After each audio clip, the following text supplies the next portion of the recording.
mayroon tayong gagawin na mayroon pala tayong ginawa na iPhone 13 Pro Max black screen. Ayan. So ito kasi ang history nito pinagawa nila sa ibang technician. Ayaw ko lang din magbangkit kasi siyempre kapwa ko na rin sila. So ito okay na po siya. Bali black screen po to kanina.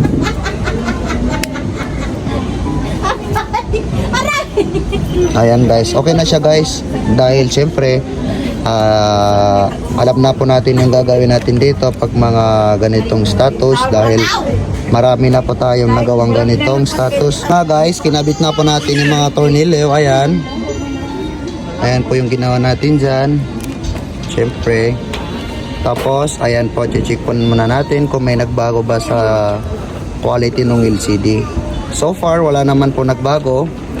Same status pa rin siya. Maganda po yung quality